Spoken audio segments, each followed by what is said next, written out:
محترم سامعین کرام، صدر محترم اور ذمہ داران مدرسہ، السلام علیکم ورحمۃ اللہ وبرکاتہ۔ اعوذ باللہ من الشیطان الرجیم، بسم اللہ الرحمن الرحیم۔ یا ایھا الذین آمنوا قوا انفسکم واہلیکم نارا۔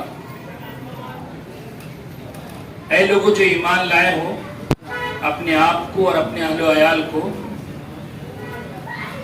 اس آگ سے جس کے اندر انسان اور پتھر ہوں گے اسے بچاؤ۔ یہ بڑی خوشی کی بات ہے کہ ہم انسان کو انسانیت کی تعمیر کر رہے ہیں، اور ان سرپرست کو میں مبارکباد پیش کرتا ہوں جنہوں نے اپنے بچوں کو خاص کر اس مدرسے میں داخلہ کرایا جہاں دینی تعلیم اور دینی تعلیم کی اس حیثیت سے یہاں داخلہ کرایا کہ انہیں دنیا کا بھی علم ہو اور آخرت کا بھی علم ہو۔ گویا یہ دنیا میں وہ تیاری کر رہے ہیں کہ اس مدرسے میں کہ دونوں جگہ ان کو کامیابی حاصل ہو۔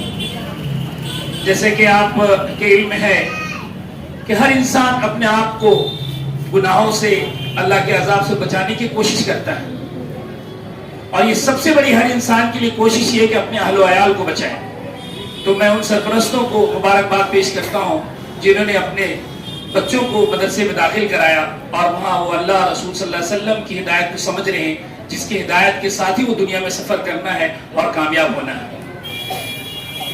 اور یہ بات ہمیں ذہن میں رہنی چاہیے کہ ہم قرآن کی تعلیم بچوں کو دے رہے ہیں اور اس کے لیے مدرسے میں رکھا ہے، لیکن اس قرآن کی اہمیت کو سمجھنے کے لیے ہمیں بھی قرآن کو پھر سے بار بار پڑھنا ہے، کہ قرآن ایک دن پڑھنے کی کتاب نہیں ہے، بلکہ قرآن ہمیشہ پڑھنے کی کتاب ہے، سمجھنے کی کتاب ہے، اس پر عمل کرنے کی کتاب ہے۔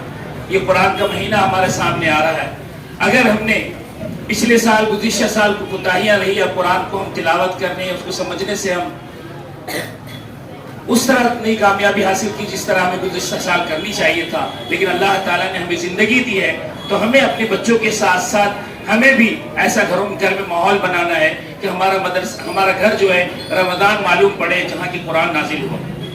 یہ بات ہمارے ذہن میں رہنی چاہیے کہ ہمیں اپنے آپ کو اور اپنے اہل و عیال کو جہنم سے، آگ سے بچانے کے لیے یہ بہترین طریقہ ہے کہ ہم قرآن سے بچوں کو قریب کریں۔ ظاہر بات ہے، جب ہم قرآن سے قریب ہوں گے تو حدیث سے بھی قریب ہوں گے، اور ہماری زندگی کامیابی ہوگی۔ اور کامیابی دراصل یہی ہے کہ ہم اللہ رسول صلی اللہ علیہ وسلم کے دستور جو ہمیں قرآن کے ذریعے ملا ہے، ہم اس پر عمل کریں۔ میں تمام، خاص کر امام صاحب کو اور آپ تمام کو یہاں مبارکباد پیش کرتا ہوں کہ ہمیں بھی بلایا، اور آپ سب کو مبارکباد پیش کرتا ہوں کہ اللہ تعالیٰ یہاں آپ کا بیٹھنا اور یہاں آپ کا سننا آپ کے لیے عمل کو تیار کرے اور اسے قبول فرمائے۔ وآخر دعوانا الحمدللہ رب العالمین۔